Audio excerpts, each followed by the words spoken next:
Coucou tout le monde, j'espère que vous allez bien.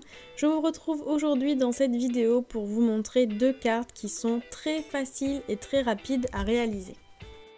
Pour ces cartes, je vais utiliser des tampons que j'ai colorisés il y a déjà quelques mois que je vous avais montré dans une vidéo.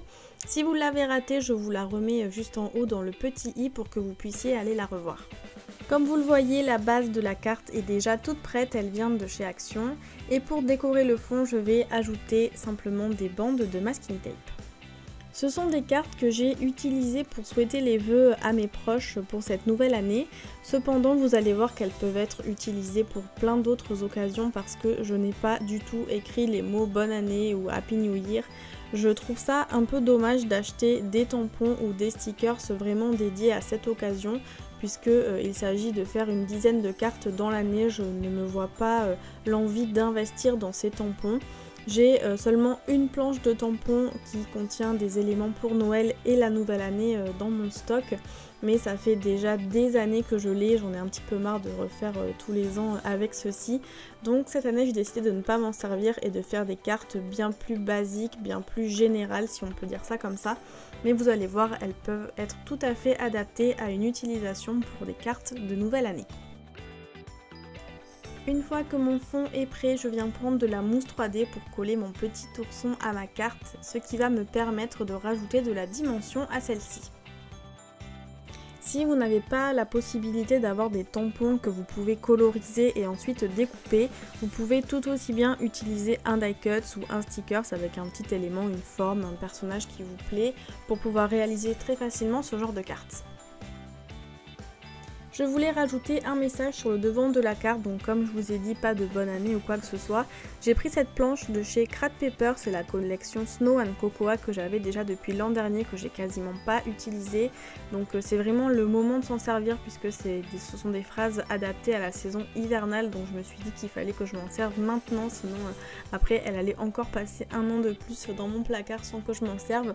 Donc j'ai décidé d'utiliser des petites phrases de cette planche qui sont vraiment trop mignonnes et qui sont vraiment bien adapté et assorti avec mon petit ours hivernal avec son écharpe et son mug. J'aurais pu m'arrêter là, mais finalement je voulais rajouter quelques petits éléments supplémentaires, donc j'ai commencé par mettre des sequins. Je les positionne pour voir où je souhaite les coller sur la carte et je viens ensuite les fixer avec des glue dots. Ce sont des petits points de colle qui sont déjà formés, il ne reste plus qu'à les appliquer sur les sequins et à venir les coller sur la carte. C'est vraiment très pratique justement pour ce genre d'embellissement. Et donc là je viens rajouter mes sequins un à un pour rajouter un petit côté brillant à cette carte.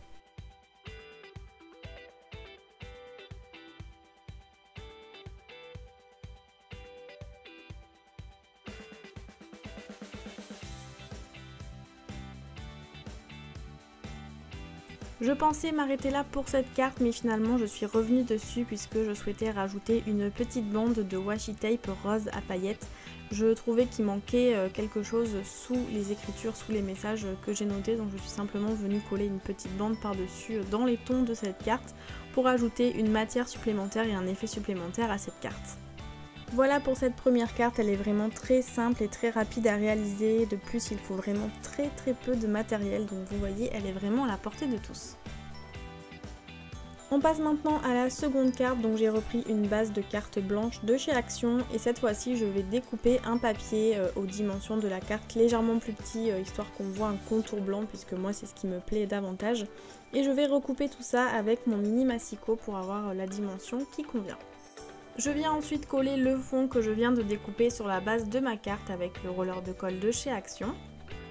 Encore une fois, j'ai utilisé un tampon que j'ai colorisé comme élément de décoration, mais vous pouvez aussi bien utiliser, comme je vous disais tout à l'heure, un sticker, un die cut. Vous pouvez même imprimer une image sur internet si vous le souhaitez pour pouvoir trouver quelque chose qui vous convienne. Cette fois-ci, pour le message de la carte, je vais utiliser un morceau de ce bloc de papier calque de chez Action avec un mot écrit en gold. Il est écrit dessus Happy Future, ou bien si je prends mon magnifique accent anglais, Happy Future, si vous comprenez ce que je veux dire. En tous les cas, je vais le coller par-dessus le fond, comme ça va faire un effet assez joli, puisque ça va flouter légèrement le fond, mais on le verra quand même avec la transparence du calque. Pour le coller sur ma carte, j'utilise 2 morceaux de washi tape, donc c'est du doré à paillettes. Il faut savoir que le papier calque c'est assez difficile à coller parce qu'on a vite fait de voir les traces entre le calque et le papier de fond. Si vous utilisez par exemple une colle liquide ou le roller de colle de chez Action, vous verrez en fait des traces qui sont pas régulières et du coup pas très jolies. Ce que je fais des fois, c'est que j'utilise les petits points de colle autocollants, les glue dots que j'ai utilisés pour les sequins tout à l'heure. On les voit quand même, mais comme ils sont vraiment bien ronds et bien symétriques, vous avez à la limite 1 ou 2 petits points de colle qui sont assez discrets. Mais c'est vrai que j'aime pas mettre des grosses tartines de colle en dessous de ce type de papier. En ce qui concerne mon petit chien, je vais à nouveau le coller en relief avec de la mousse 3D. Je vais une nouvelle fois terminer cette carte en ajoutant des sequins parce que j'adore vraiment ça. Je trouve que c'est un moyen très facile de rajouter un petit élément qui soit à la fois décoratif, à la fois un petit peu en relief sur une carte. Je trouve que ça change vraiment tout. Donc là j'ai choisi d'en utiliser 3 et à nouveau je vais les coller toujours avec ces petits points de colle autocollants qui sont vraiment super pratiques. Comme je vous disais, je n'utilise que ça pour coller les sequins. Voilà donc pour cette deuxième carte. Comme vous l'avez vu, ce sont vraiment des cartes très faciles et très rapides à réaliser. J'ai dû mettre même pas 10 minutes par carte. Le plus difficile finalement, c'est de réussir à trouver des éléments qui vont bien ensemble, de trouver un fond avec un décor et un message qui peuvent bien s'accorder ensemble pour que le tout soit harmonieux. Ce qui est très pratique aussi, c'est que je pense que toutes les personnes qui font du scrap ont ce matériel de base dans leur tiroir. Vous pouvez donc les réaliser très facilement sans ne devoir acheter aucun matériel. Je vous montre également 2 autres cartes que j'ai réalisées avec les mêmes bases. N'hésitez pas à me dire en commentaire quelle est votre préférée. Pour ma part, j'avoue que j'ai vraiment un faible pour celle-ci, la verte, avec le petit nœud que j'ai rajouté qui vient de chez Action. J'espère que cette vidéo vous aura plu. Si c'est le cas, n'hésitez pas à vous abonner pour ne pas rater les prochaines. Sur ce, je vous laisse et je vous dis à très bientôt. Bye bye!